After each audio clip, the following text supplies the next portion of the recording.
We're good. We have limited how much bread we can have.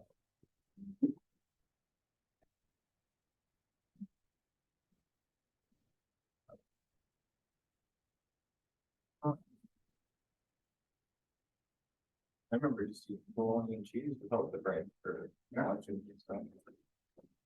I still do that. Ham and cheese without bread. And bologna. Yeah, bologna. I don't like bologna.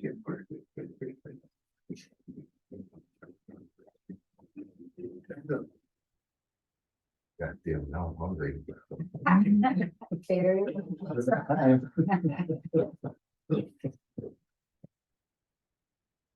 Uber Eats. Appetizers, sandwiches. Bargain with this thing. Okay.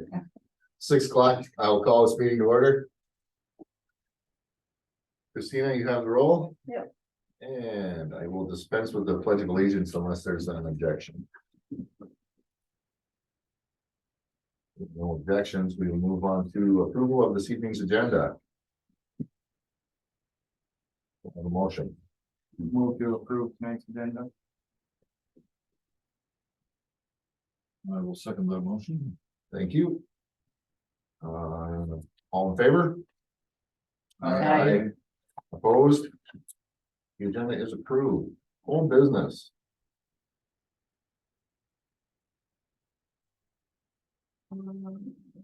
Anything about the PER that you can report? Yep, we're needing a little bit of information yet. Now that the Public Works, Public Safety Bill is behind us, for the most part, this will be our primary focus to get this out now. So, but we do need, the water sampling that we have from the Department of Health is like 10 years old, so we've got to work with Mike and see how quickly we can get some sampling done. And then I don't know if the council talked about getting a review of the water tower. I don't think we brought it to council last week, We, not the water tower, but the treatment plant we talked about last month, Okay. about adding that. What are you looking for with the tower, Tim? Have them do the assessment to see if we should include coding and stuff like that in the PER. That will be happening, it'll be getting washed Friday on the exterior, and Monday will begin the interior dumping and cleaning and inspection. Oh, okay, good. Good timing on that one. And there's a few other items that we'll need, so we'll work with Mike and Christina here over the next week or two and sit down and go through some of that stuff.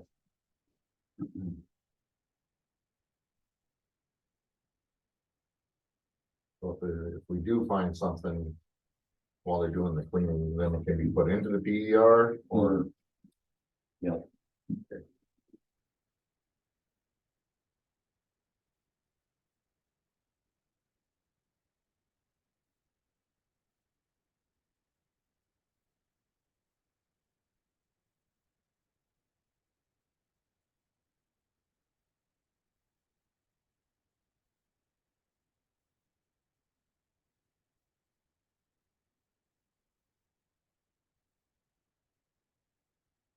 Means we move on through the library. I have no updates for the council on this project. I'll address a couple of items as it comes to the library regarding funding when I get to my budget proposal, my budget presentation. And FEMA, We have not made any movement towards our gravel roads yet, but I know that Mike is acquiring material. Correct. Approval on that? Yeah. Funny? Yeah. Okay.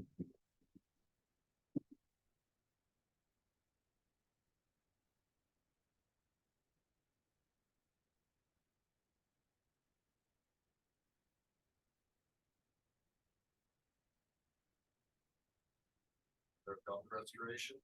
I'm assuming no one has any other Questions on the FEMA stuff or? On the old duck, I have feelers out there with our Region Two Arts Council on, regarding grant funding. And that's, for the most part, it on the funding side. Jensen Conservation has requested that we, protect the duck for the winter so that no further damage happens to his head. So I have to get with Mike and his team and see if we can fashion some kind of protectant drapery or covering for the area where his head and his neck have got the biggest gash. Okay. So we don't get any more intrusion of the elements in there and make that fiberglass worse. like a hat. Yeah, like I was thinking. A big hat, hat. like a Scooby-Doo hat, you know, with a great big scarf. Somebody had to say it. Mhm. It's all right. Yep. So we're looking at essentially next year then, it's. Yeah, Ron, I definitely think it's gonna be next year, just because, even the Region Two Arts Council, their grant funding rounds, they end in January, February with release of funding in April. And so, I'd like to try to get as much free money for the project as possible. I'd like to go up to, Red Lake, and see if the, Full Tab Association up in the Kelly area, because their our chamber is part of their association, see if there's any grant funding there. I got a couple other ideas too, I just haven't surfaced through all of them yet.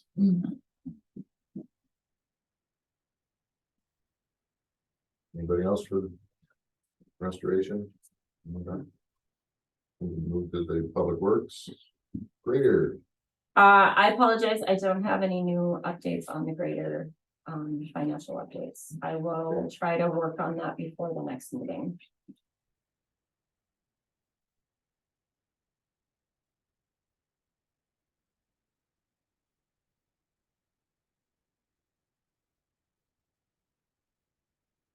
And the tax forfeited property. That's still on hold from county Yeah. staff. And the local option sales tax. Tim and I just briefly spoke about this. We're trying to get together a timeline for working on a presentation, for next year's election. I did confirm that there will be a special election this November for the jail project for the county.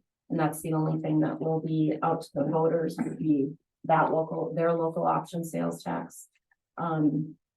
Real briefly, I'm feeling a little less stressed than I was a month ago about ours not passing, knowing that it's only our voters in our precinct that have the right to approve it or not. I think the benefit will be easily marketed to people that live here that vote for what they know they need the money for. So thinking on, late August, early September of 24 for some type of campaign to include possibly social media, print, our website, maybe mailers. We'll see what kind of money we're gonna put into it. Yeah, you talk about video, I know we've helped school districts with videos in the past, and it seemed to be positive, so.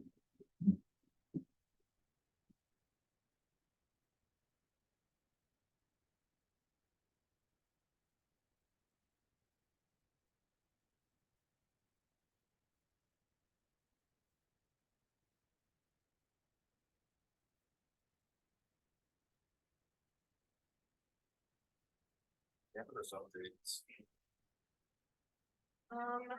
So just to recap our last meeting, at the work session, the council agreed to move forward with an ordinance prohibiting and regulating the public use of cannabis in public areas. I presented the draft of the ordinance.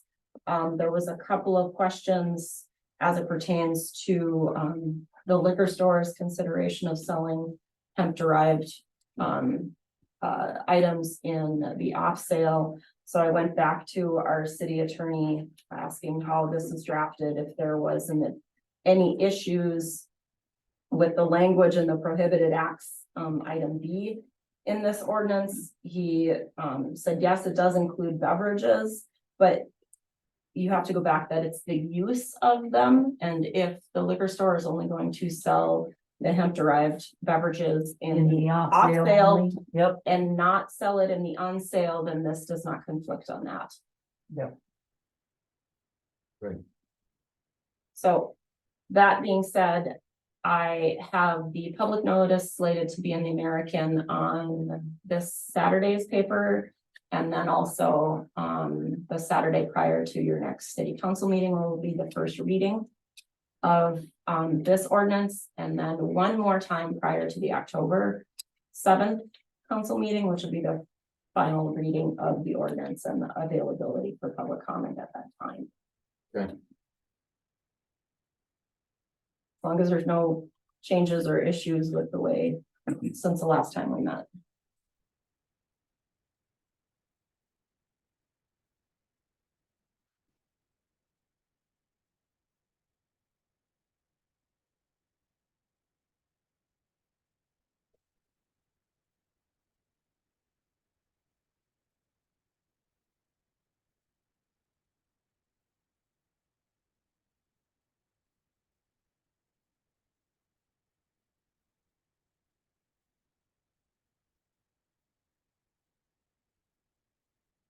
Did you want to go through the policy revisions, or do we just want Let's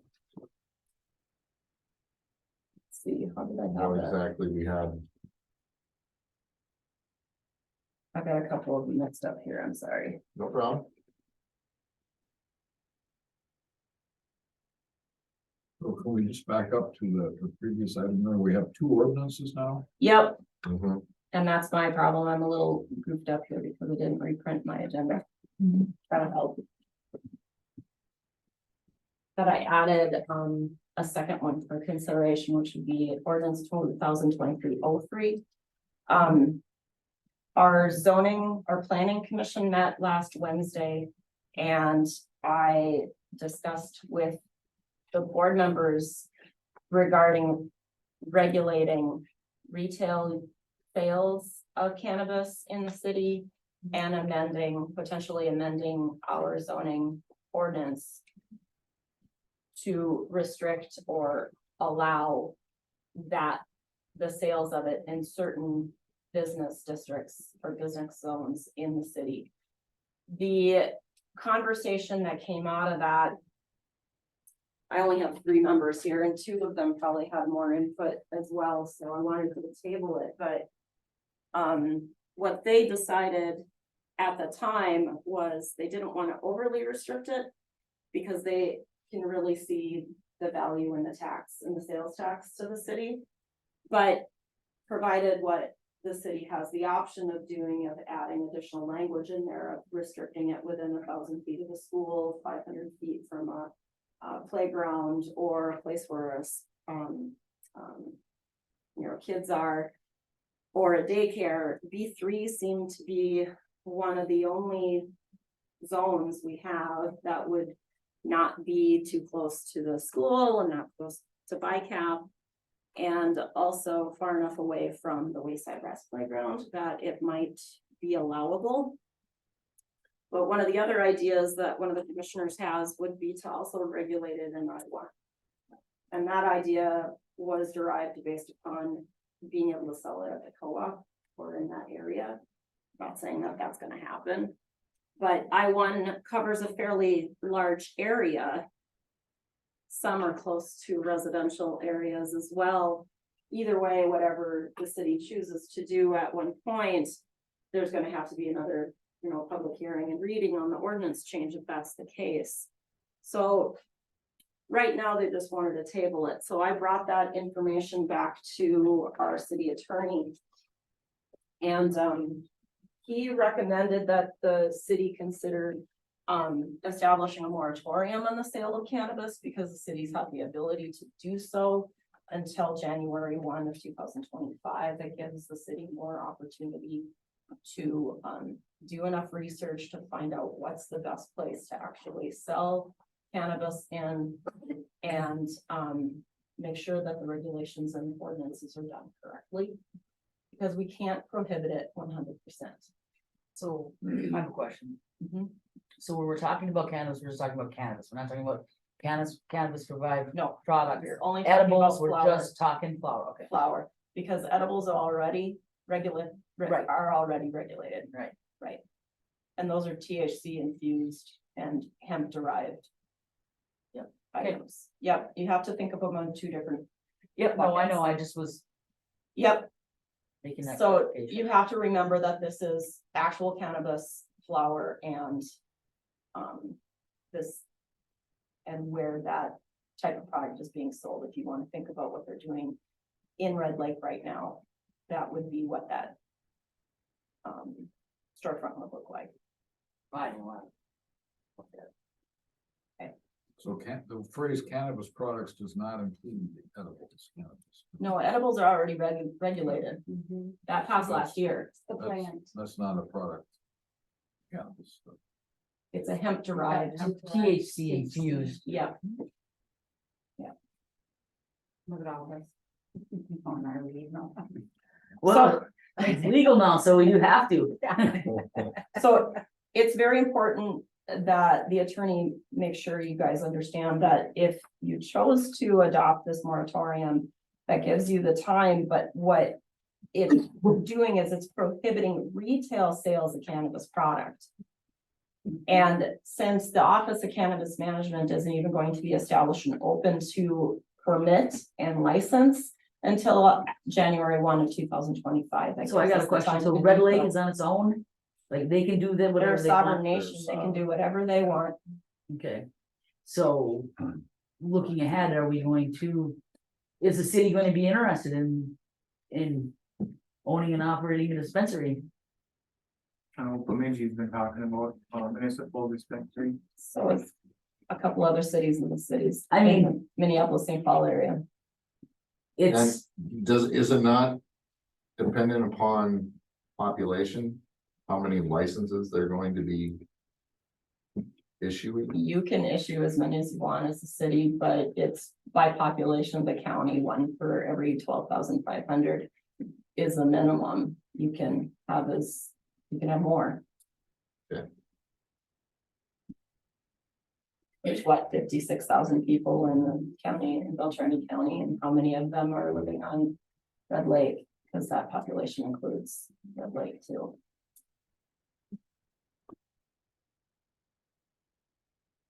What is To important, me, it would be foolish of the city to say, no, you can't, we don't want to, you can't prohibit it 100%. that's not what I'm saying. no, Okay, I'm that's sorry. not, he's, Municipal. Oh, What I'm saying Sorry. is, if there is a chance for a municipal building or a point of sales, the city would be foolish to not at least entertainment, entertain and look at the option because when. to smash it to pieces before we even heard it. so what I'm bringing to you guys right now is just an ability to give us time to do the research, have the conversation you just started, Max, without jumping the gun and starting to change a bunch of ordinances. Okay, we're putting it out there, telling our public that we want to do the right thing. We don't want it yet until it's licensed, until it's allowed. Until we could even apply it, or someone could even apply for a Correct. license. Correct. And it just said it was It makes sense, Christina. Nothing is Attorney's licensed until probably January correct. 1 to 25. okay. Nothing will be licensed until then. Shawna? No, I was just. Because traditionally when municipals were started, it was to control the sale of alcohol after prohibition. Right, I mean, it was something that they felt the cities would be a better handle on it than private. Just interjecting that out there. Anyway, Okay. So your planning commission. Thinks it should be our like 1A or I1 more. Either one, I1, Either one or both. Oh, I see what you're saying, either one, okay. so where is the other I1, the small one, where is that at? That's where BICAP Anderson's in the city building are.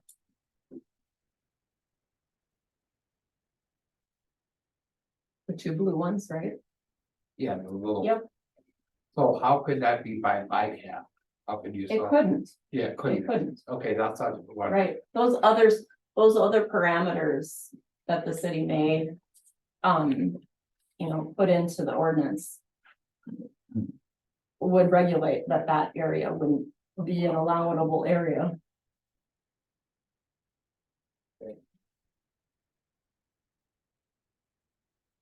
By putting that language of the feet into our ordinance, our current person that has, his hemp derived business. He would be too close to BICAP because that's considered a school. He would be too close to the playground at the townhomes. Because that's within 500 feet. So it would be difficult for, that location. To, as a storefront, have retail cannabis sales.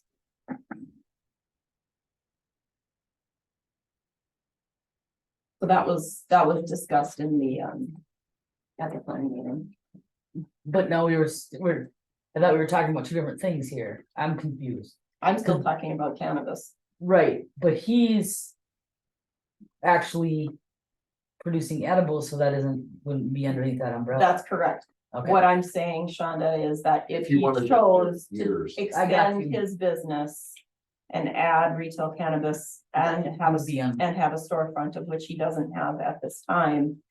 It would, and the ordinance that we would revise would include the distances, then it would be too close to all of those locations.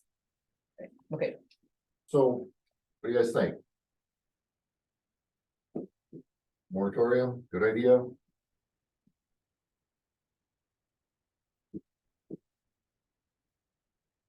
Gives us the time, to figure out where to. If we're not gonna move forward with anything and wait for the laws, wait till the time. Can't do anything until the law, until. So 2025, license anyway.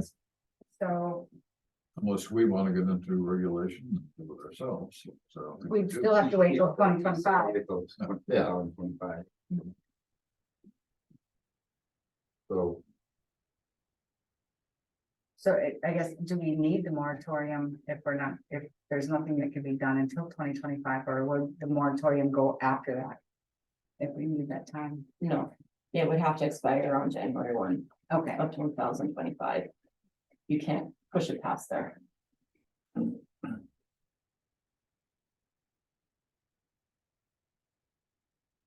I think it's important for your constituents to understand that if you pass a moratorium, that doesn't mean you're trying to keep it from coming. You're just trying to do the right thing and making sure that the ordinance follows the law. that we do it right. Because I sat on an informational webinar this morning, and the Office of Cannabis Management, the two people from Department of Health that are spearheading all of the regulatory information and the entity, the Office of Cannabis Management, most of the rules and the lawmaking, or excuse me, the rules for the lawmaking won't even be done and heard and passed until next year. okay, So they're taking all of what the legislation passed this past spring. And now they've got to create applications and the rules that govern those and the regulatory rules and all of that, and make sure that they work and they are achievable. And all of that has to pass public comment, and that doesn't look like it's going to get done until May of 24. I mean, your governor wants to appoint director of the Office of Cannabis Management by the first part of September. So things are moving fast and there's a lot of pieces and we still have to hire people to work in this entity that hasn't even existed yet. I don't want to rush into this because there's a lot of opinions and there's a lot of unknowns. I mean, I'm struggling just to get policies written so that they can support our staff. Then I think we should probably move ahead with it. So Langle stated that because this is an ordinance, you know, even though it's an interim, that also too needs a public hearing, so it needs a public reading as well. I could have the time to get it listed on this Saturday if you wish to include this on the same timeline as the first one. But I need your guidance in order to move forward, so I can get it in the paper by Saturday as well. I think you should go ahead. Okay.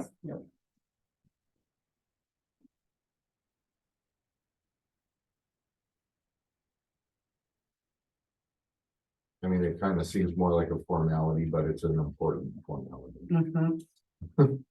Well, It does, It but I is, think, you know, the way Christine explained it. you're looking at it beforehand and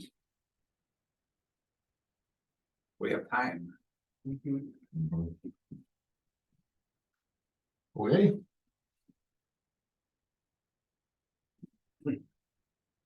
I hope I got the right copy of the agenda. what would you like to tackle next? I don't know, I would check what I got on here.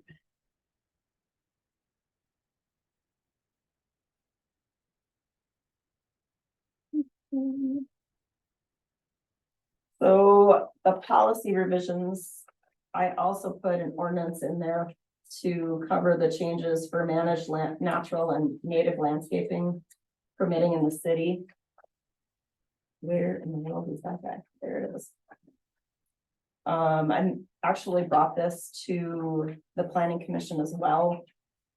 And when I did, I realized, you know, it's not even covered under chapter 15, which is our zoning ordinance, it's covered under chapter 9, so it really didn't matter, but I thought that that board probably would like to know because it is part of some of the violations that have come across that board when it comes to people's landscapes and how long their grass is and this and that, so I at least brought it to them for their input. They have no problem moving forward with this ordinance revision. It's a slight revision, adding the additional definitions into chapter 9. And if the city wants to continue with this one, I can probably get that in the paper on Saturday as well, and I can do 1, 2, and 3 on the next 2 meetings, which would be great, and then they'd be done. Has anybody had an opportunity to read this ordinance, and do they have any questions as regards to the changes and why they're there? I see why. I Okay. see there's maybe 1 or 2 properties in town that might be trying to pull something like that off.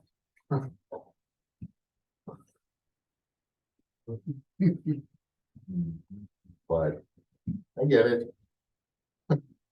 Well, and then to make a comment based on that comment, it's imperative that the language in the ordinance, there's a portion in there that they understand that a managed landscape is not something that has gone to seed and that you've allowed to grow out. That's not the concept of it.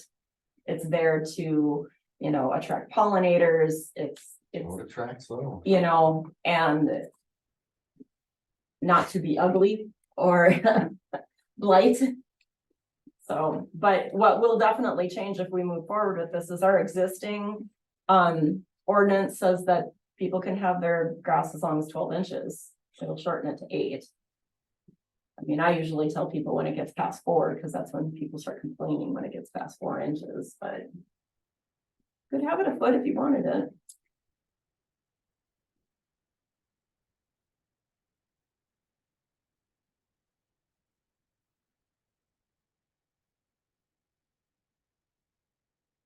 Okay. It is. Okay, So I'm moving forward with this, You are moving forward with okay? that. I'm worried about my mailbox stuff now.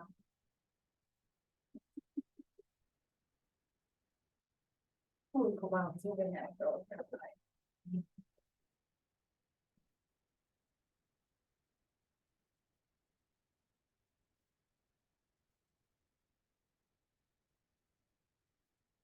We're up to 3 on the next public reading, next council meeting.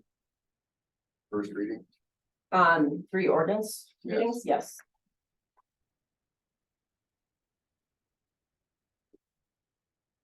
Oh, let's see. The last thing I had under policy revisions, Max, was a draft of the Drug-Free Workplace Act for non-commercial drivers or employees. I did get this part drafted based on the input from the Personnel Committee. I did send this draft out to the committee members. I haven't heard back from them. I know we've all been busy with Bash, but I wanted to at least provide this to the council so that they could see what we did. I'm almost done with the draft for what would be considered, our safety sensitive employees, law enforcement, of which drug testing is important. And I'll send that out to the personnel committee as well. I'd really like to have them both adopted on the 11th, but if we have to push it off 1 more month, we could do so. So I get more input from the personnel committee before they're completed.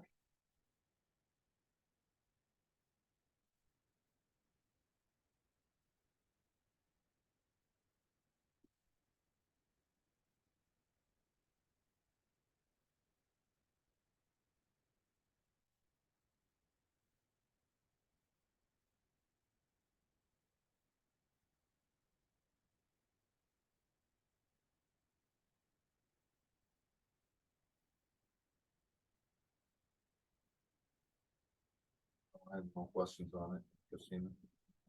Somebody else has something?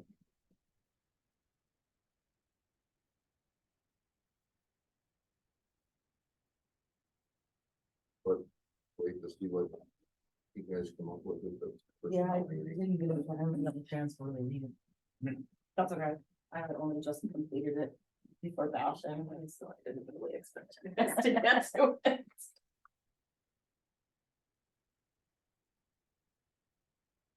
Here comes the threshold.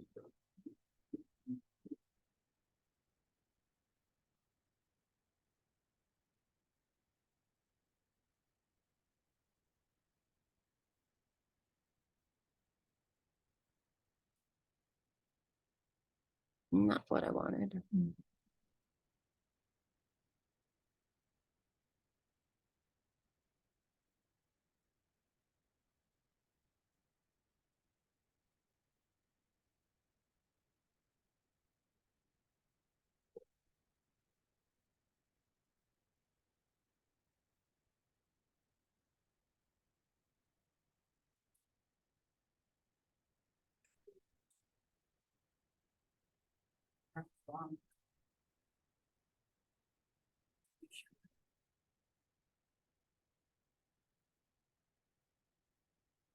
Okay.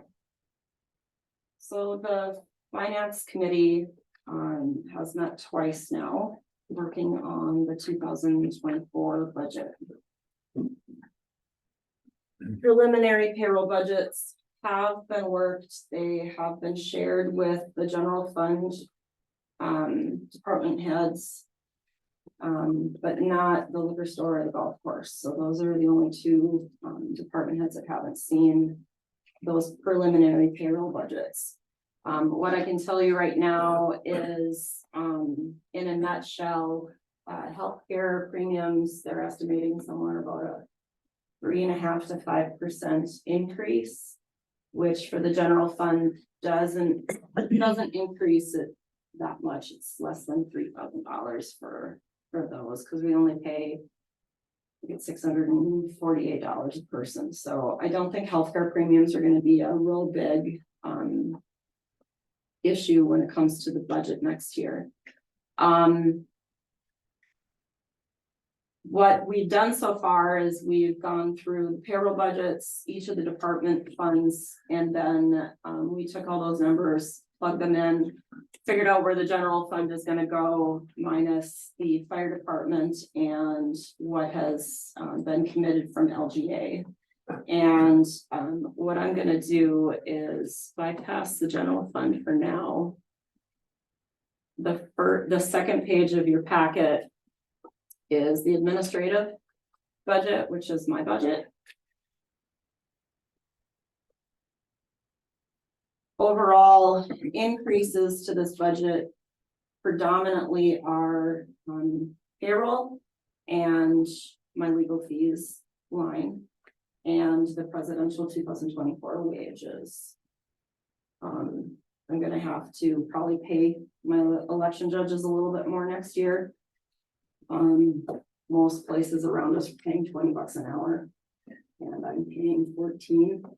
So I've increased that budget a little bit more. And then I also took a fairly decent amount of the copier lease that I pay for from City Hall, and I shared it with the license center budget because we've gone through more paper in the last 6 months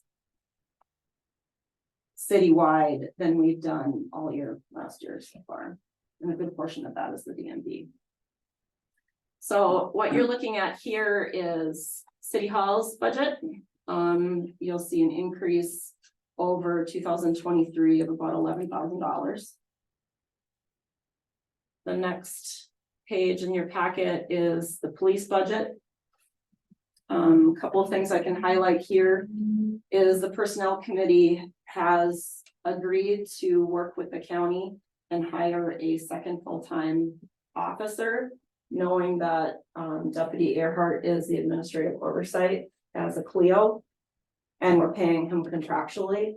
We can afford in this budget to have 2 full-time officers, and one of them doesn't have to be a chief. So we put that into the payroll budget. Obviously, workers' compensation is gonna be an increase again next year. And then what we put back into it was the depreciation for a new squad. We talked briefly about this last meeting that all the cities in the state are gonna get a one-time aid for public safety. Technically, it can be emergency management too. Our contribution to that is $24,075. So right now we have $39,000 in our reserve fund for a squad replacement. We did not budget a depreciation of $10,000 in 2023. So if we put 10,000 in next year with the one-time aid, that gives us about $73,000 to buy a new squad and equip it, which on track right now, based on my knowledge from the county, should pace. The Dodge Durangos and at the state bid, they're costing about 47 right now, and that's not equipped. We would take the necessary equipment out of the Explorer that we can reuse and put into the new squad, but ultimately it's proprietary, so some things will have to be brand new in order to get it equipped. We did have some brief conversations about possibly just getting rid of the Tahoe and instead of the Explorer, keeping the am I saying that right? The other way around, getting rid of the Explorer, keeping the Tahoe, but only having one squad. Those are still preliminary conversations. We just don't know what we're gonna do. So right now, this budget goes over 2023, $31,000. Otherwise, all the rest of these lines are pretty even with this year. The fire department met. The townships meet with Chief Larson this Thursday night. Minus uniforms, which they're still trying to get all the rest of their turnout gear swapped out for all of their staff, their volunteers.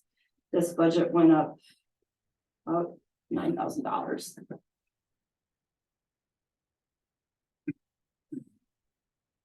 Everything else is pretty much the same in here. Stop me if you guys have questions. The streets budget. Initially, the streets budget was a little bit higher. I will get to what we've reduced when I get through all these individuals. We put in money for street materials again, wages. We've got our vehicle leases. It's pretty difficult at this point to have a really good idea between like utilities for the new facility, what we're gonna be paying in propane and electricity, but I think we're close. We did do a pre-buy this month. It's my understanding we filled the propane tank out there this spring, put 750 gallons in it, and prior to that, it was before winter, when it was brand new, when it was filled. So a good estimation, filling it twice a year is probably gonna happen, which isn't bad. And it's a lot more energy efficient compared to the other maintenance buildings we get, police department. That one tank, take care of both sides? Yep. Oh, Right now for the dollar. Yep. Just so you can top it off if you want. Yep. Just so people know. Top off your propane tank, it's at $1.48, I think. The wayside rust budget, again, nothing real big on here that I can point out that's different. We did still put some money into the buildings. We just reduced it a little bit, and I'll explain to you why when I get to the end. This last page, that's gonna get cut off because this is vertical, includes the council budget, the street lighting budget, government buildings, which is basically this building here, planning and zoning, which is our rental inspections, the library, and then the DMV. The council budget basically is the same. The street light budget is increased because we need to fix the lights on Frontage Road. We want to get those lights lit, and we're going to have to dig up and do some line work along frontage in order to complete that. So we put some additional money into that budget, hoping that we can get that rewired. Mike doesn't have estimates yet, but I'm pretty sure we under budgeted for this. The government buildings budget, basically the same as this year, not a whole lot of difference. The planning and zoning budget, like I said earlier, takes care of the rental inspections.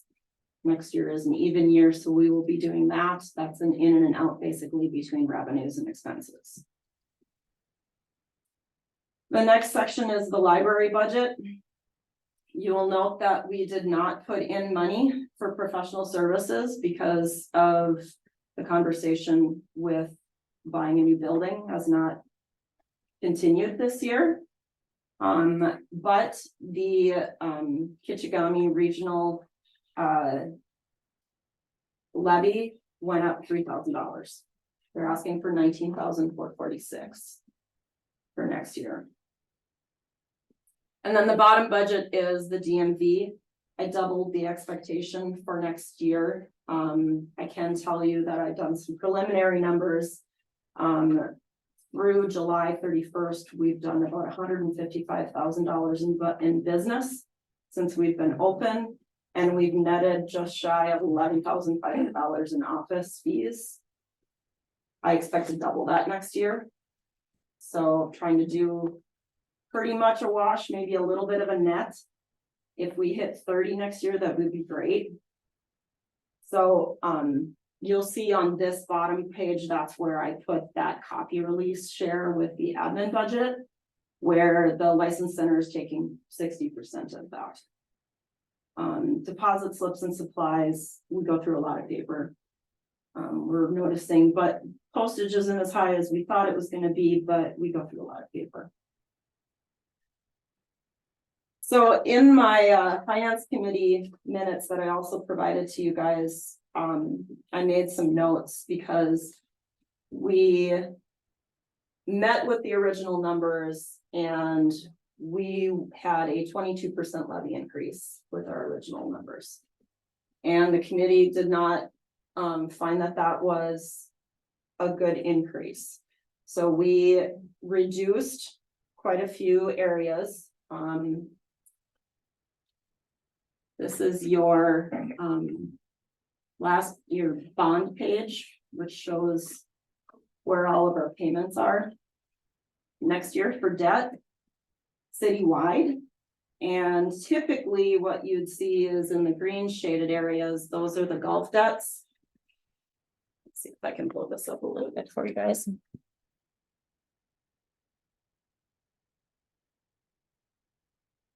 There we go.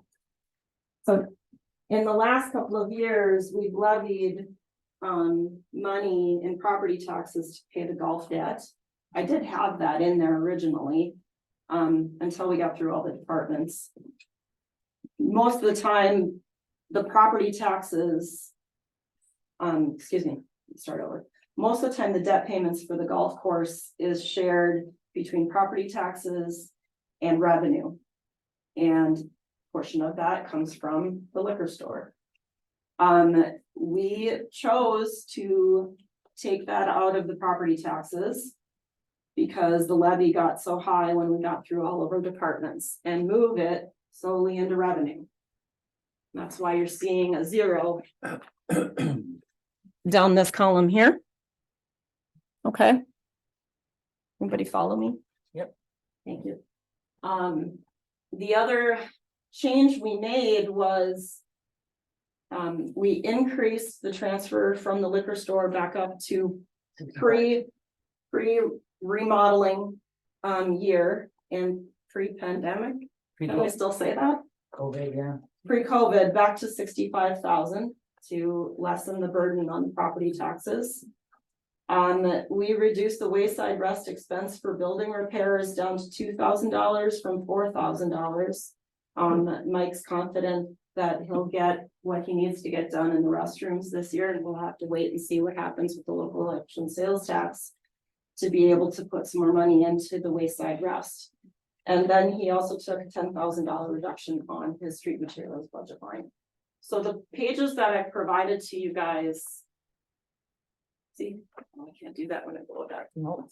Prior to this were the budgets with all these changes, okay? I do need to show you back the revenue budget, so I am gonna go back to normal.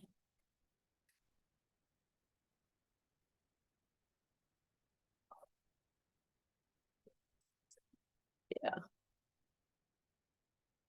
I'll blow that up for you. No, that's fine.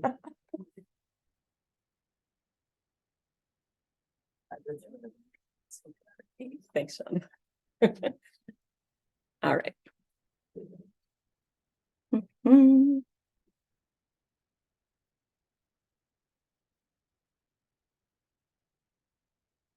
Okay.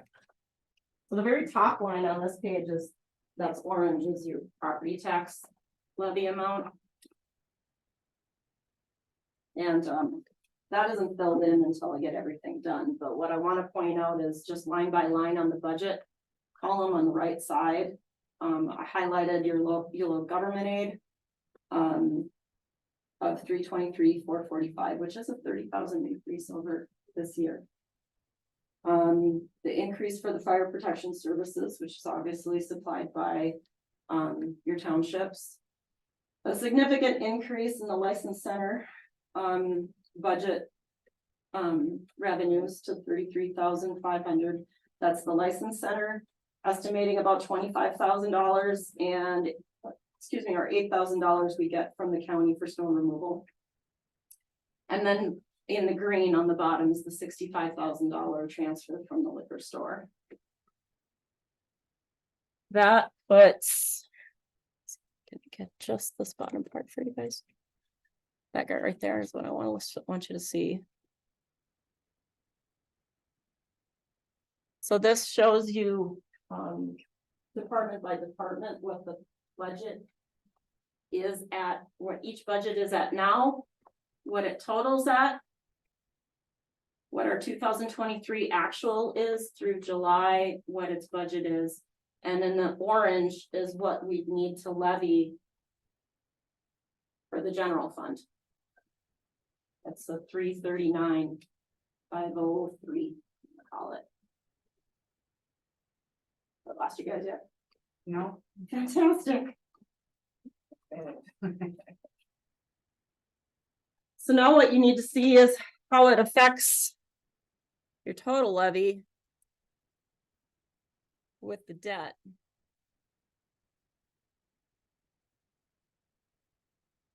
We're back at this one.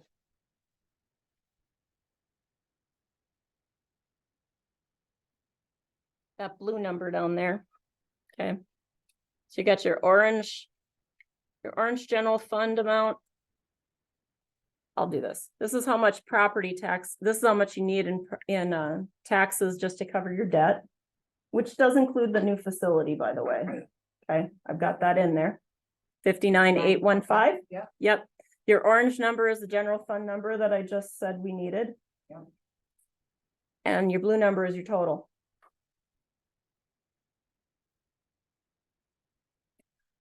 Which is a 9.7% increase, which is about a 0.1% difference from 2023, or about a $30,000 difference to this year. Questions?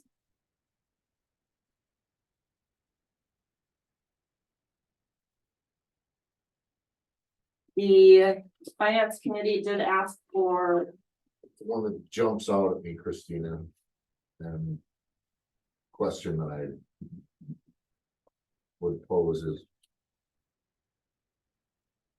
how much, I mean, are we already hiring another officer?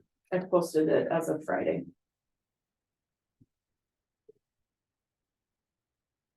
Those things can come down. I'm just looking at the, total expenditures and it's. I don't know.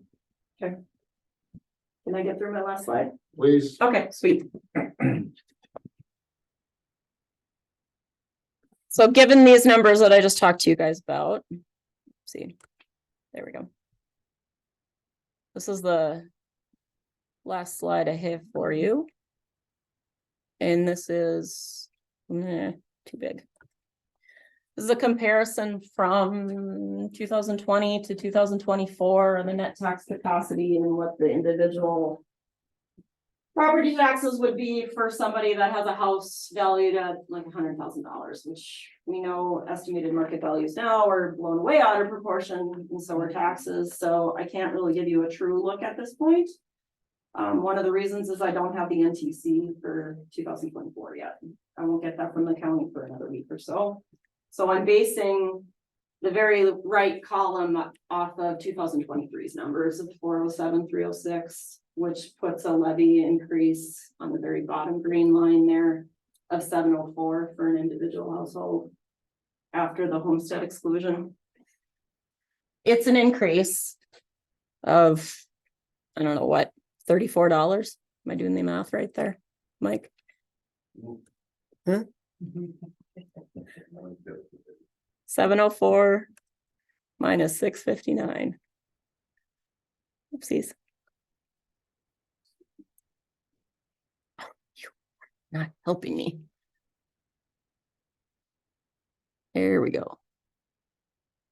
Those two numbers. What I'm trying to show you.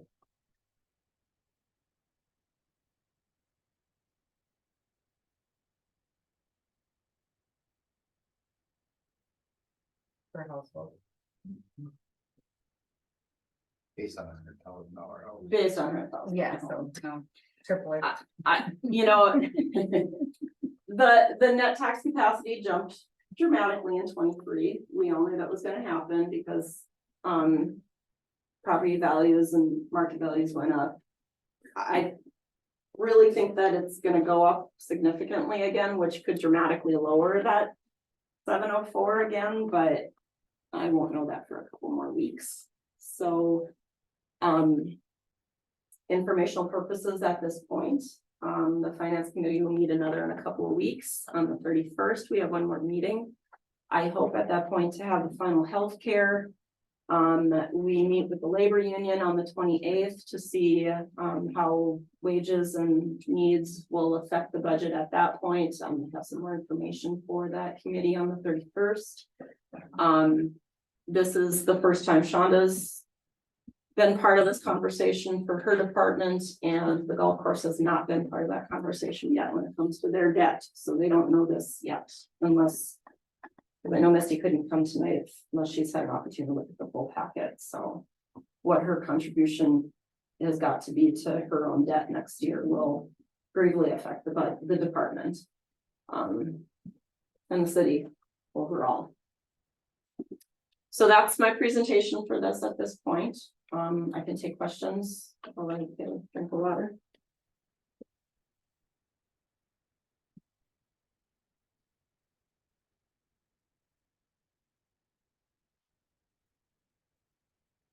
No, I'll save mine for the next meeting.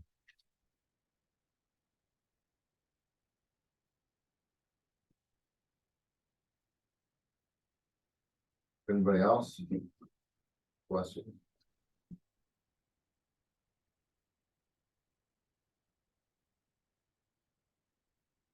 Then I think we're safe to move on. Okay.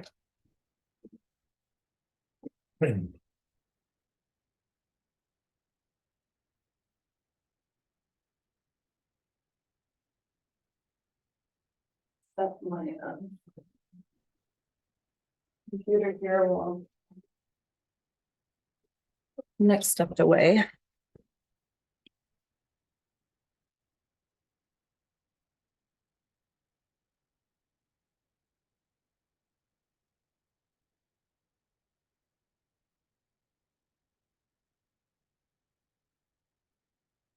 We're actually paying off 2 loans for the golf course.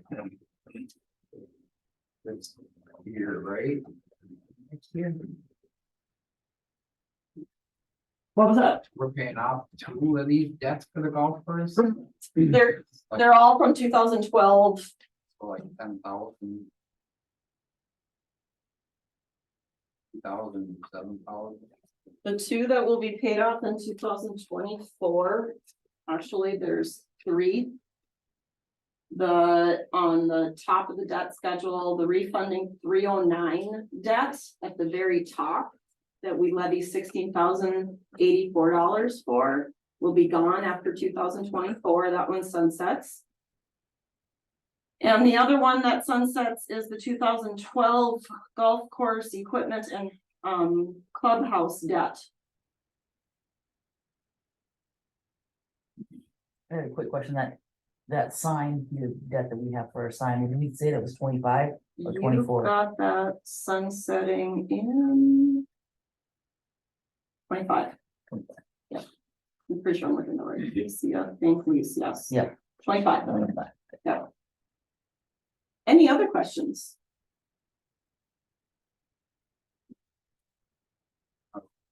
Nope, you're good, Don? Fantastic. All right.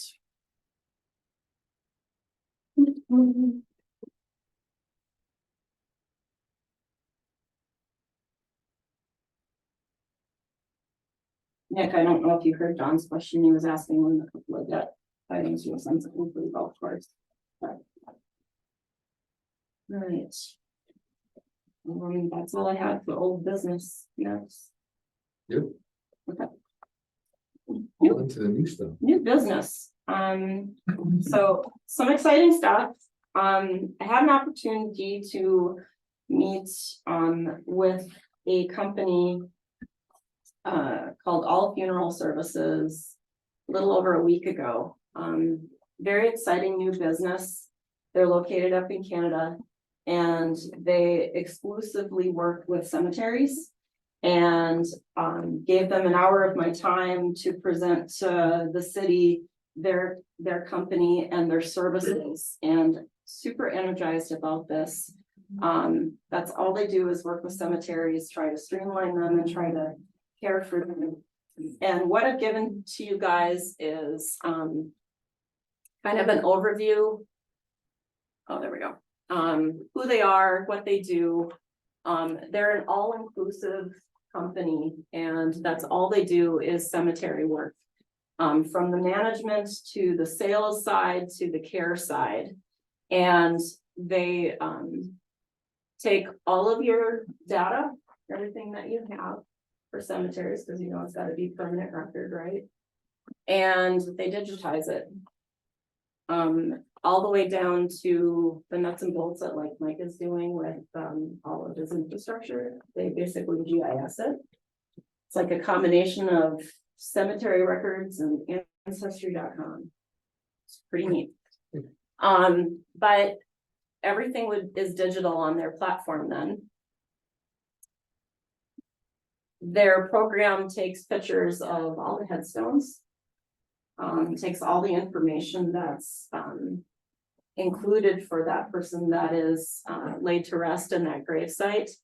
And puts it in a little file so that not only you as the user or the owner can work with it, but so can the public. And besides them doing that, they also do the sales side with their software. It's all online. Somebody that has family here in Blackduck but lives halfway around the world could purchase a gravesite from us, get a deed electronically, DocuSign it, have a couple copies sent to their family members across wherever that may be.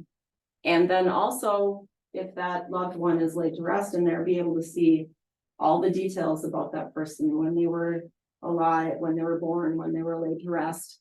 Also, anybody that they're associated or, related to, that would also be in your cemetery. And try to get to the important things. So the records management abilities are pretty neat, because they're all integrated. They come into your city. They take all the documents that are already paper, they scan everything, they go and they take pictures of the entire graves, the entire cemetery. They digitize all the grave sites so that they know what's available and what's not, what's already has an interment or for somebody's ashes, so that they know they can't put any more in. And all of that gets put into a file for that particular grave. I wish I would do this a lot more justice, but I can't. The other thing that they've done is, because their inventory is so digitized that you can zoom in to, like a Google map on our cemetery and know exactly by one pin, if you will, like a Google pin, where that gravesite is, and then zoom in at ground level, at 3D level to see the gravestone. And you can see who's laid to rest there versus who is not, and what's available in your cemetery.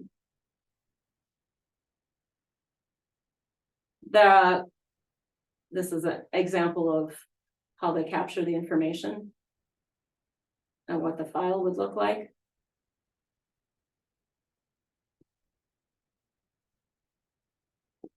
This is another view of how some of the cemetery maps might look, where if you clicked on just the one grave site, it would populate that person's site and all the information on them.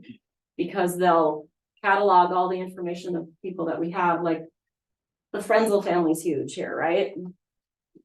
Name a couple more for me, please. Gross family. Gross family, Strawings, there's families that have been here for decades. Your family, everybody that has, layers and layers and layers of family that have been here. You could click on one grave site, know that that would be like maybe your grandfather, but in addition to that, the way they'll lay it out is that if it's grandfathered here, there'll be a listing of all the other people that are related to that grandfather listed that would be buried in our cemetery. So then if you're doing some genealogy, you can click on those other people and be able to find more information about them, when they were born, when they passed away. It was extremely interesting. I really enjoyed their presentation. And I thought it would be a nice investment for our city because we do everything on paper. But you might not know how that looks for us on an administrative level or even a public works level is if someone wants to buy a gravesite, they have to come into City Hall. And we pull up a PDF map that WITSEF actually 6 years ago to the only one CAD version PDF and threw it into your CAD program. Brandon did it and made it an editable PDF for me. There's 56 blocks in the cemetery, all of which have sections, there's 56 sections, each one of them has blocks and then 4 grave sites for each. We have about 4,000 grave sites in our cemetery. And if that person wants to buy a grave site, we have to go into an Excel file, let's say it's a family member of the Grosses, and find if there's any available space for that family to put another, someone else laid to rest or at least buy another grave space. We have a brand new section that we had, we had it all mapped out last summer, and that's on the top of the hill. And we're starting to sell spaces on there. But here's the kicker. Once that's done, then it's up to your funeral director to make sure that, said person gets buried over there correctly. And that person that's been doing all that work is our previous public works manager's family. Bob Senior Klug is in his 80s. His family helped donate a lot of property that our current cemetery exists from. And that man is a plethora of knowledge. We've been talking about succession planning the last couple of years, and my biggest fear is what's going to happen when Bob's gone. Not only does he know everything and everyone that's over there, but he's the person that digs those graves, digs the sites for urns for people that have been cremated, and he helps maintain those records for the city to make sure that they're accurate. Even to the extent where we have some of the older section of Lakeview when it was first put into the system we're using today, where grade 1, 2, 3, and 4 were turned around, where you would think it would be head to head, and it was head to toe. And then we had to adjust those so that the loved one could, their family members could find where their family member was. So I've done a lot of adjustments in the last 6 years. Updated the Excel file, updated the PDFs, but it is very cumbersome. As I said earlier, cemetery records are permanent. You have to keep them. Doesn't matter if we did this and then made a huge investment, all the paper still has to be kept forever. We had a fire. Oh, that would be horrible. But this system would digitize everything and make the use of it and the sales and even the maintenance better. This program even has the ability to go beyond what we do as a service, because in our ordinance, if a customer or a family member wants something done to a loved one's headstone, it's their responsibility. We'll go out there and put some material underneath the headstone to make sure it's level, but we really don't know it unless somebody's gone out there and said something to us. Whereas with the program, because it can be done virtually anywhere in the world, if it's Memorial Weekend, which we know is a really big event for us in this town, somebody in San Diego could have flowers put on their grave just by going through this program and sending us a request. And we can either link it towards Blackduck Floral, or they can do it themselves. If we wanted to offer that as a service, that could be included in this program as well. But everything is digitized, so it's kind of nice to have. So you guys are probably wondering what the cost of this is going to be, because that's what everybody wants to know, right? Okay, right? Absolutely. no, So they it's put, not free. no, it's not Wow. free, but here's the thing, it's very interesting, and I kind of shocked the owner, how many of you have bought a cemetery plot? How many of you have spent less than $500 for a cemetery plot? The average cemetery plot is at least $1,000.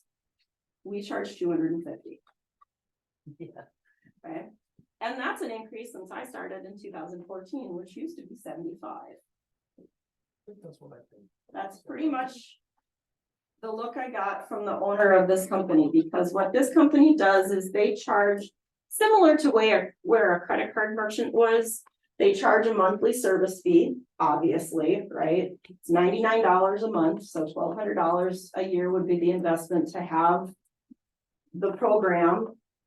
It's the setup, it's the data, it's the scanning. That's what will take the most out of it. But otherwise, they take a small fee from our fee that we charge to the customer. And it's based on how much we charge to the customer. It's a percentage. So they were So if- saying, So wow, they're not gonna make much money out of us unless we really increase our grave prices. It's the setup. Getting all the data coming in, doing all the scanning, finding all the records we've got downstairs, everything. And digitizing it, that is obviously expensive. They charge $5 per grave site of the cemetery. We have about 4,000 sites. So it would cost us about $20,000 to make this investment. This investment could be broken out into 2 to 4 years. They've said that we could pay them a $5,000 fee for 4 years, and they would still do all the upfront data set up in order to get this running if the city chose to make that investment. I understand from an administrative portion and a financial portion that what everybody sees is what's most important to them. They don't understand and they can't put a value on what we have to do on the backside that they don't see in order to maintain and keep things like this up. If either of you have ever been around during our Memorial Day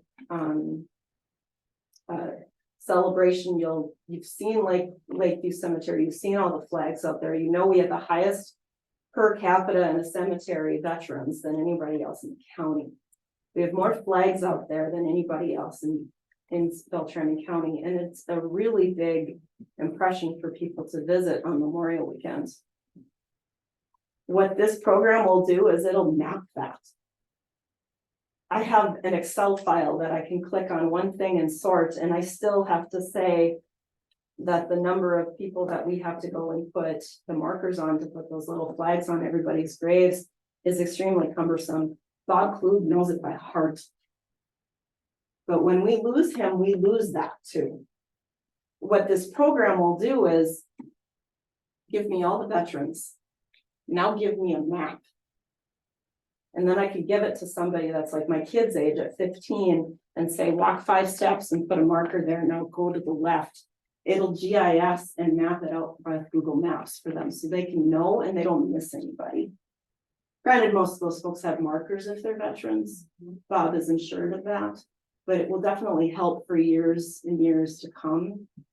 It's that sustainability that I'm looking for us to do. We have very little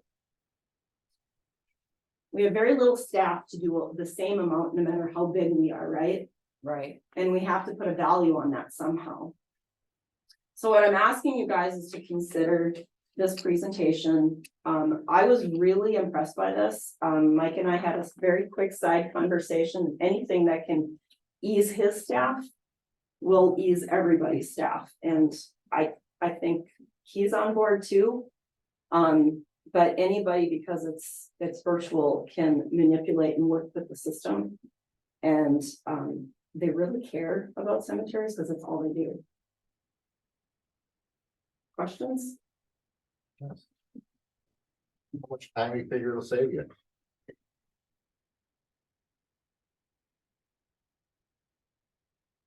This end or my end? You answer first, I'm Thursday. Well, from my end, like Christina said, right now. Big Bob is the one marking graves. We've done it a little bit when he hasn't been available. It's a huge pain in the rear is what it is. You gotta go out there, find pins. Blow out the 300-foot tape, measure out, ensure that you are absolutely in the right spot. You know, and that can take quite some time out there. You know, that's with nice weather. Now add snow to it or anything like that, and you can't find pins. It can be a real nightmare. Again, with what Christina did touch on, Bob's information is all in Bob's head. And I've gone through that for the 4 years that I've been here, just with the Public Works Department in general. There's been numerous times that I've needed information that's not on the books around here, and I've had to go to Big Bob and find out. With what I'm trying to do GIS wise, this thing that Christina brought, I just heard about it the other day and had a quick conversation, like she said, it falls right in line with what we're trying to do. You know, bring everything, you know, online, so to speak, bring the technology together and make it work for us. So I'm all for it. I can't put an exact, I mean, you know, time that it's gonna save me every single time I'm out there, but overall, it's gonna save a lot of time. And especially, like she said, you know, when Bob's done, then what? What do I we do mean, then? I think we take it very seriously. This town, Yep. 100%, that's why I And I sat believe- it. And well, I'll get a text or a page. Page will text me, hey, I have a cemetery deed that needs to be signed. I'll be up here as quickly as I can. Make sure so that deed gets mailed out as quickly as she can. Mhm. Is that something that we speed up with this? Well, yeah, because everything is digitized, so, Right. if I need to buy a gravesite in Lakeview, I can go onto this website. And I can find, let's say I have my sister there and I wanna be laid to rest next to her, I can find and see if there's one available, and if there is not, I can make that connection. And locate a site. I can even find one that's available now and say, yep, this is the one I wanna buy. I can make that transaction through their website. The city will receive the funding, it'll generate the deed. There'll be an agreement for sale of the site, it'll generate the deed, it'll get sent to me via email to DocuSign it, so it's a legal document.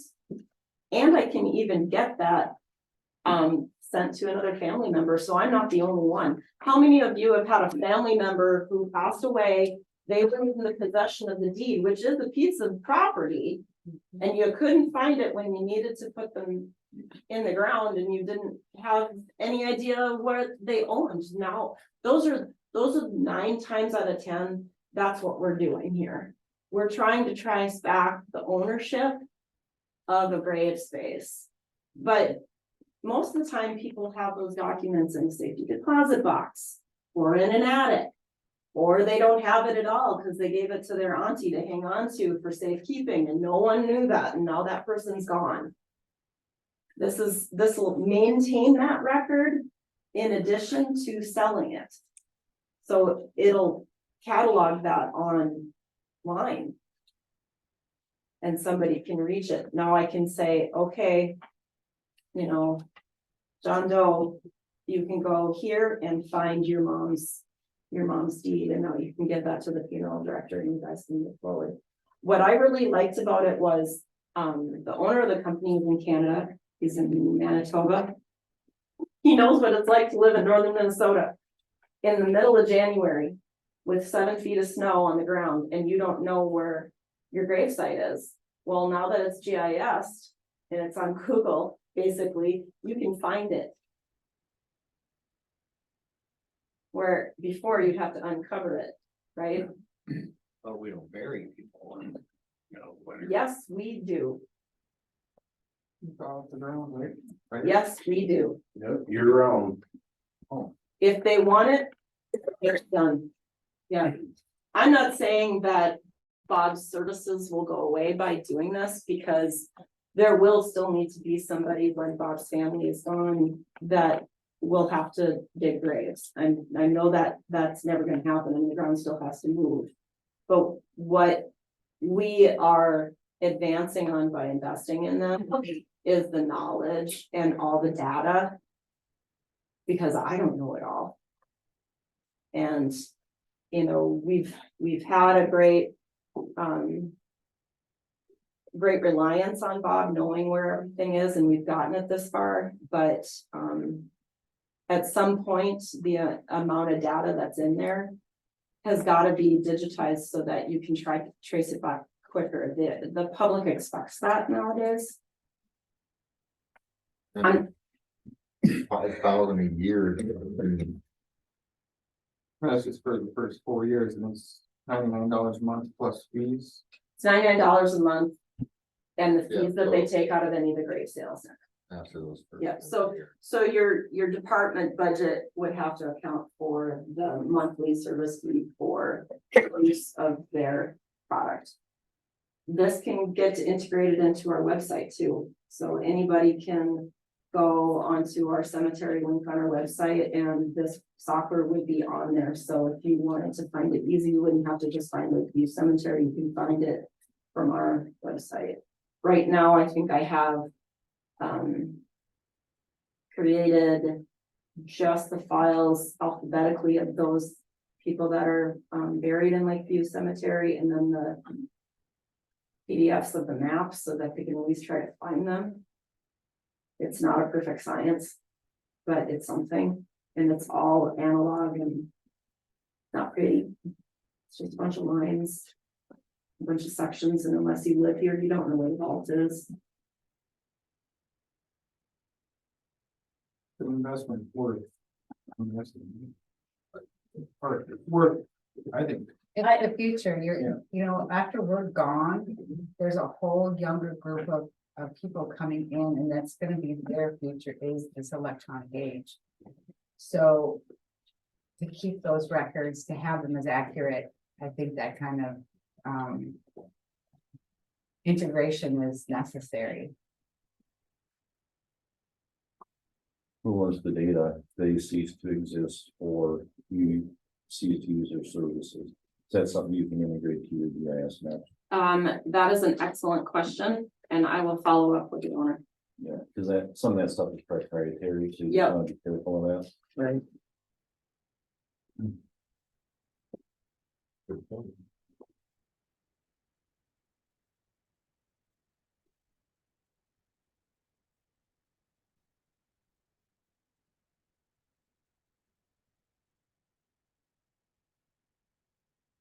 Okay. How long have you been doing this? I mean, did they give you kind of A history of them, a new deal? or- they are fairly new, Don, all of their, well, the owner. Has been working with municipal and government cemeteries for 25 years. It was his idea to branch off on his own and try to create something that is from the front, from the beginning all the way to the end. And not just create something that is just a catalog of the information, but a way to have a program that's a full option, the full entire platform, if you will, from sale to later rest. I don't know. Start to finish, let's do it that way. What about people purchasing, what about people that don't feel comfortable going online and purchasing? Will they still be able to come here and? They still will be able to come here because we'll be able to utilize the program and the platform online. Yeah. Why you still have to, does mayor still have to sign? That is totally up to us. The reason the mayor and the administrator signs now is because it's a legal document that the city has created so many years ago that required 2 signatures to be notarized. Yeah. You know, legal documents are what you want to make them. You can alter them too, but this way, if that ends up being the case, that information would get sent to myself and you to DocuSign after the person that's buying it signs, and then make it the legal document. So you see it with all kinds of digitized agreements now. get the final version after you sign it and the owner signs it. So that doesn't change, you can still see it again. I can answer, I I've can been get, trying to write a long time. I can get more questions compiled to the owner. I would strongly encourage you guys to just visit their website too. Already punched it up. Yep, and let me know, he's, the owner's gone this week, he's not gonna be back till the 30th, so if you guys can file some other questions you'd like, cause Tim's was really important.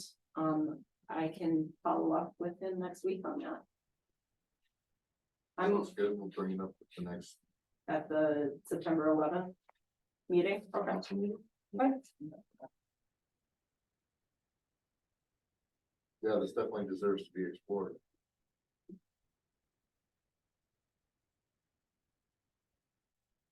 I think the auxiliary and other things would they be able to use this information too, just to. I mean, they're doing a very good job at passing down this stuff, but eventually you're going to run out of those people. Yeah, that's what I'm afraid of too. I mean, we all know we're not gonna be here forever, and I always say that we need to think about how to keep the city running when we're not here, and it's not just council, it's staff, and it's not just council and staff, it's the community too. Probably another question would be is accuracy, you know. Survey grade quality would be very critical because the grade sites are very small, right? Mm-hmm. It's by 10 or something like that.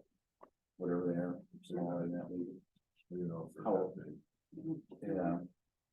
So just because it's on GPS or GIS doesn't mean it's accurate unless it's somehow getting that data from survey grade. So something you'll want to check on as well. Good question, thank you. all right. Any other questions, or we can move on to the next one, and everybody can go home and punch up the website, take a look, see what you think.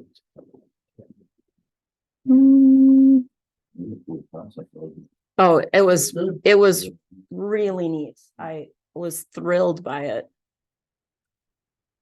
Okay. My last topic for the minute.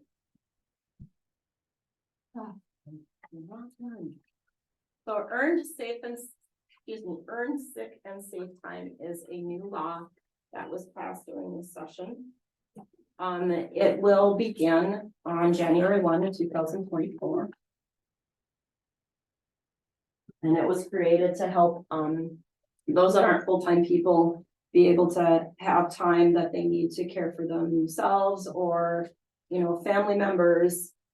Take time off in case they're in a situation where they need to have time without jeopardizing losing their position, but also their pay. And I sat on a webinar with the League of Minnesota Cities last week outlining the highlights of this new law and started thinking about how it's going to affect our budgets and our city. We have a number of part-time, seasonal, and volunteer and elected officials that this would cover. The elected officials and volunteer firefighters, the league is still trying to iron out how it would apply to them, but they are included. Under the new law, an employee that qualifies earns at a minimum up to 1 hour of every time off for every 30 hours worked, up to 48 hours each year. And there is a threshold to a maximum of 80 hours. A year can be defined by the city, whether it's like, you know, a 12-month period for fiscal or calendar. For us, it's always calendar. That's basically how we run everything here. And it gives the people time off, like I stated earlier, to you know, take care of people in case, you know, mental illness, medical diagnosis, preventative care, hospital or clinic visits, you know, if there's an absence due to domestic abuse, sexual assault, stalking of an employee, all of that type of stuff is included. It's a good idea. And it's a nice, way for employers to become, you know, premier locations to work as well, because up until now, most of these people that work for you, they either, this is their only job or a second job. I know in Shonda's department, most of them are second jobs, your part-time employees. So I took the time last week to try to figure out how this is gonna affect the city. And because of the way we do our wage budgets right now, when a full-time employee that earns vacation or sick time and they want to take it, it's really easy to do the wage budget because you're gonna work, if you're full-time, you're gonna work a minimum of 2,080 hours a year. So regardless if you're gonna have sick time account for 10 of that or vacation account for 80 of it, you're still gonna get paid 2,080 hours a year as a full-time employee, but you don't know that about a part-time employee. You know, on average, what I do, and I'm gonna use liquor store because Shonda's here, I take an average of what that person's hours are worked over the course of a full year based upon what they're currently working the year prior, and I add that and help Shonda work her part-time employee budget. But what that doesn't include is something like this. You can do it for a full-time employee because you know you've hired them full-time, you know they're gonna come in and work 2,080 hours, but you don't know what a part-time person or a seasonal person's really gonna commit to. Well, and then not only that. How do we know that we're gonna actually pay out sick time? Because it's not like vacation time, you don't know if this person is gonna be sick. Are we gonna, and I mean, I have questions like, so we automatically, these people are automatically getting their hours. Previously, I mean, is that's what you had said to me, that now, is that what it said, is that what the league said. you know, I mean, what's the law say? The law says we have to absolutely, this person came to work for us 6 months ago. And, you know, the last 3 months have been summertime, so what, you know what I'm saying? The statement in the league's memo says, while many cities already offer sick and paid time off paid time off leaves to employees, the new law provides these leave benefits to all employees, including part-time and temporary employees who work at least 80 hours for the city. Not 80 hours of payroll, but 80 hours. The law allows for eligible employees to begin accruing paid sick and safe leave when they begin employment, and requires use of the leave in the smallest increment of time tracked by the city's payroll system. So a quarter of an hour is what we do for payroll, but not more than 4 hours. Thus, the minimum increment of accrued earned sick and safe leave employees may use will need to be defined in the policy that we create. So the base calculation that the law states is date of hire, back date to date of hire, number of hours that person has worked and earned, because you can't start at the date that the law starts. That is, we're going back however long it was. From the date that they were hired, Okay, just but, making sure everybody's So- following along. but what, I mean, I feel a little resentful because, so. Yeah, I feel like we have no control over like probationary periods, things like that, first 90 days, the first 30 days, it's handing all of the rights over, you know what I mean? I wanna do a good thing, and I know that I have good employees that are not gonna abuse it, but I also know that I have employees that may. Yes, and I know that we're not the only employee or employer that's probably feeling this. We probably have some more work to do as a personnel committee to make sure that we're developing the policy right for what the city is, And protecting ourselves a little bit. protecting ourselves, and in the eyes of what the law was gonna Okay. start. So I've got a question, so. We do not offer these hours, these sick hours. Until January though, right? That is correct. So we do not have to offer sick hours.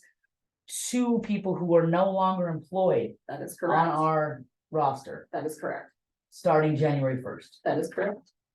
That's, So They have to be employed with us. Okay, they can't take it with us, she said. No, We it can't do just, with them. you don't get it just because you worked for us and now you're gone. You have to be employed with us. The whole initial reason for doing this was to protect the people that are already working for you that want to continue working for you. You being the employer, so that you can retain them. This is hard to retain part-time help. This is an attraction too, is the way the law has been sold, so that people will come and actually work for you going. Yeah, I wanna come and work at the liquor store or whatever it might be, because I need to make a couple extra bucks, but gosh, if I get sick for 2 weeks, am I gonna lose my job? Well, you wouldn't lose your job at the liquor store anyway, because that's not the kind of employer I am. Yeah, But if everybody has to do this, so then there is no real benefit. It's not attraction. If you have to, and he has to, and you have to, mhm. this is just a way. I don't know. Yeah. breathe, Yeah, it's not, it's not a perfect thing.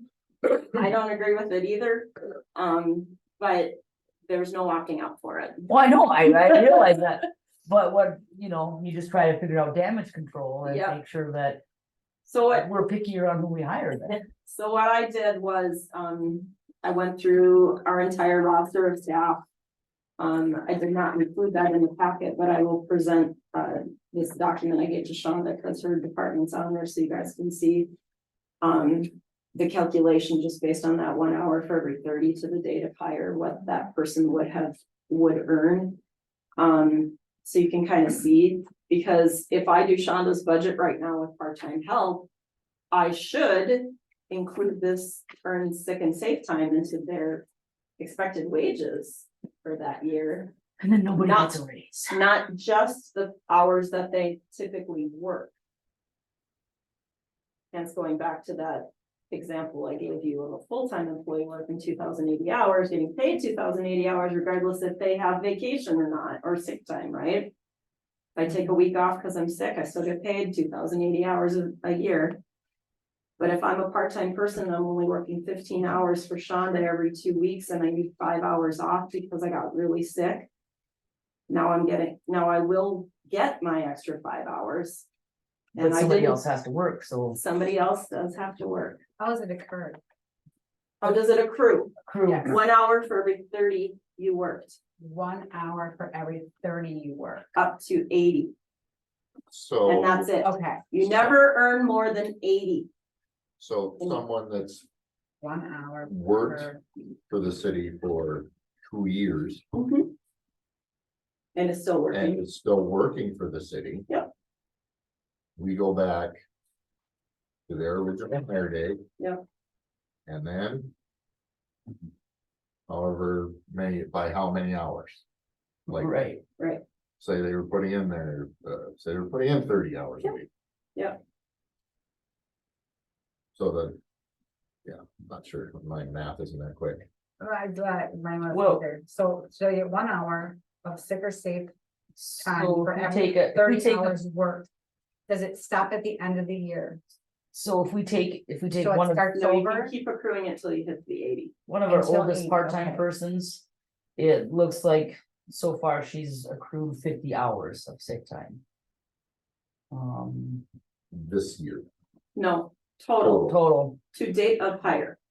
And it does roll over. up to 80 another hours. person, because she works more hours, she's got 92. Mhm. Yeah, Alright. and I didn't max this out. I just did the whole calculation. She's got 80, but I She's think got if 80. you're just looking at, I'm just looking at part-time, just giving. Right, Okay. The more you work, if you use it, you get.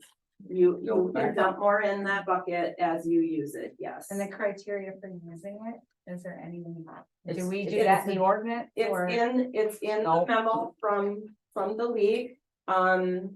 You can use it for the following circumstances for an employee, mental, physical illness, injury, or health condition. Need for medical diagnosis, care, or treatment of mental or physical illness, injury, or health condition. Need for preventive care, closure of a place of business due to weather or other public emergency, inability to work or telework because the employee is prohibited from working by the city due to health concerns. That was a COVID thing. Absence due to domestic abuse, sexual assault, or stalking of the employee, provided the absence is to seek medical attention related to physical or psychological injury or disability caused by domestic abuse, sexual assault, or stalking. Obtain services from a victim services organization, obtain psychological or other counseling, seek relocation or take steps to secure an existing home due to domestic abuse, sexual assault, or stalking, seek legal advice or take legal action, including preparing for or participating in any civil or criminal legal proceedings related to or resulting from domestic abuse, sexual assault, or stalking, care for a family member with mental or physical illness, injury, or health condition who needs medical diagnosis, care, or treatment of a mental or physical illness, injury, or other health condition. And it goes on and on. On and on, yeah. Right, but I guess my We don't have question, to. no, my question was actually is how are they held accountable for using this? So- Is that something that, I think that's something that we can handle ourselves. that's what I was asking, is that, Right. are we gonna That's propose spelled that out there in the to- memo as well. Lori, Okay. there is some requirements, it's basically, you know, and the old adage I would always go by as an employer is if you're gone for more than 3 days, I'd like to see a doctor's note. You really can't do that anymore. I really can't ask you while you've been gone. I mean, I can, but you're not really at liberty to tell me why you've been gone. I If you just- can't perform your duties, then you need a release to come back to work. Right. Yeah. So employee A. Okay. Has their 80 hours of sick time now Mhm. magically appear. From January 1st. January 15th, they throw in the towel. What happens to sick time? It Gone. goes away. They're gone. They left. We do not pay it out. It is not an accrual No, based it's paid not out a- it's system. not a PTO, Okay, It's not PTO. but they could get They could sick. take 2 weeks off and then give your notice after that. Yeah. I'm just saying. They could take 2 weeks off in January Yep. and December and 2 weeks off in January. Yeah. I guess some of it, Yes, Concerns so me I about- mean, it's gonna be difficult to manage, but we'll figure it out. Cause I wanna put things in the personnel, or at least for my department, that you can't just be like, I can't come in today, but I would like to get paid. Retaliation is prohibited. No, but I mean, like, no, you have to call in to a supervisor. You do. You can't just go to No, whoever's there, the scary thing about this whole send a situation text. and what needs to get developed is obviously we need to take the policy that the league is suggesting and make sure that it's right for us. There's notice to employees that have to go out. Department of Labor is gonna require it as an employer that we have to make sure that our employees know that this is something that they're gonna get. We have to figure out how to earn safe and sick time to elected officials and the fire department. We need to figure out if our part-time police officers qualify and if they're gonna earn it. Do election judges get it? And I also need to figure out how our payroll system is gonna get adjusted for it as well, because right now we earn vacation and sick time based on accrual and years of service. But this is a completely different animal, so I have to revise our payroll system to account for it as well. One thing to note that they did say in the webinar is if you as an employer offers a better program than what the law provides, you can opt out, but that's the only thing you can do. And we don't offer it right now, so we have to take what the law is gonna give us and make sure it works for our city. I have a concern over budgets. I worked just a little bit on Mike's because he has 2 seasonal employees. And how, based on my calculations of what all the employees would earn, it would increase his payroll budget by about, what did I say, $2,000? I believe that's what it was. Yeah. And that's just his 2 seasonal employees. So it's gonna affect the golf budget. gonna affect the counselor's budget. That's a funnier thing, and we talked about this in the finance meeting.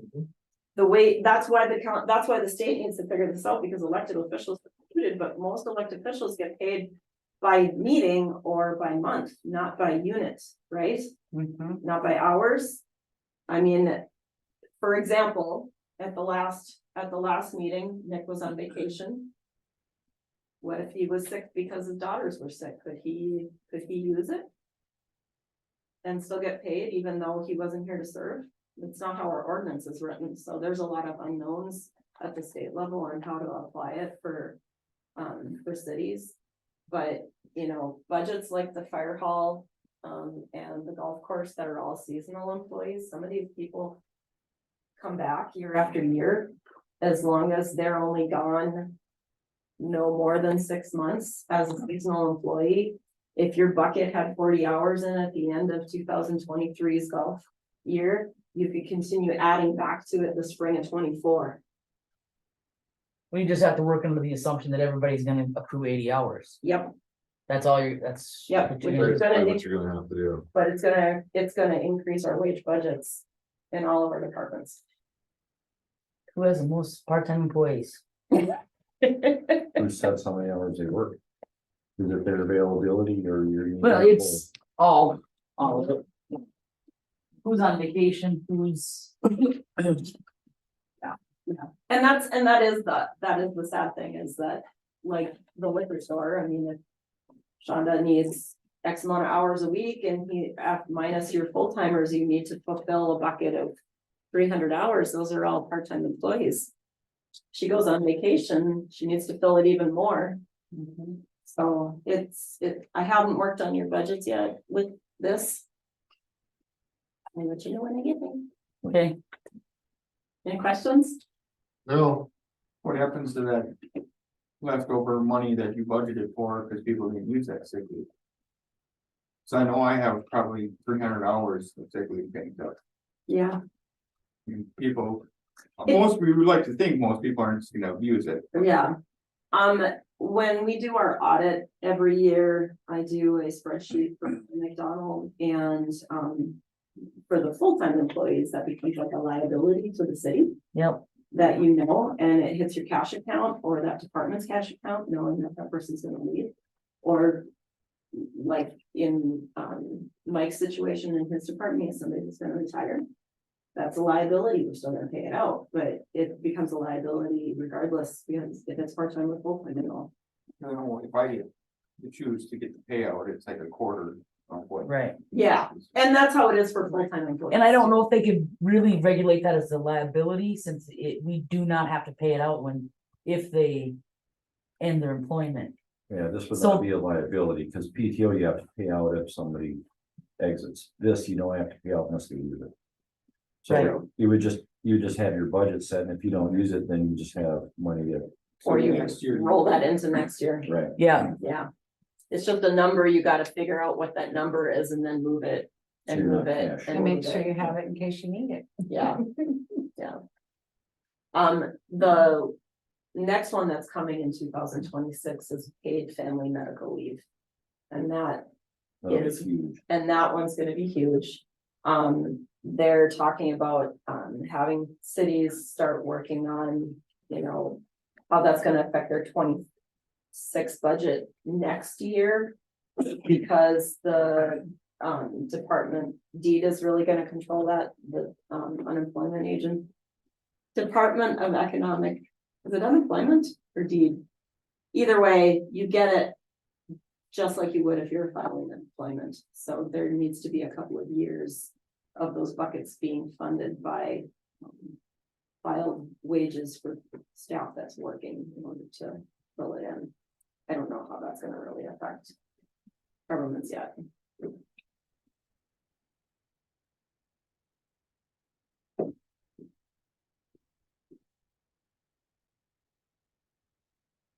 I have nothing further on this. I'll provide to you guys those spreadsheets after, Yes, after we adjourn, so you guys can review them, so just line it out.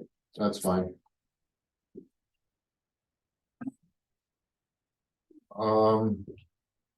One other quick thing, Shonda, are you guys having a liquor meeting Tomorrow, tomorrow? Yeah. And there will be the discussion on the THC infused. used products, yeah. Okay. That's it. Two 2:30. PM, 2 p.m. 2 PM.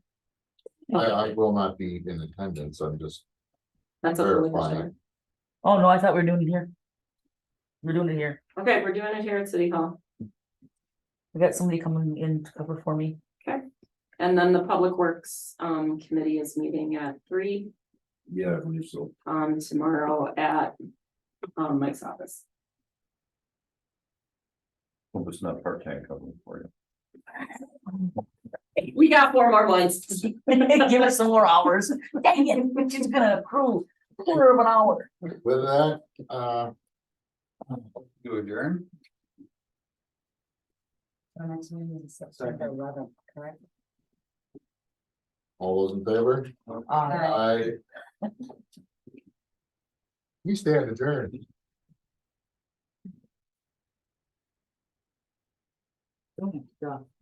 Yeah, stuff. That's one word for it. So. No, that was the word you used earlier.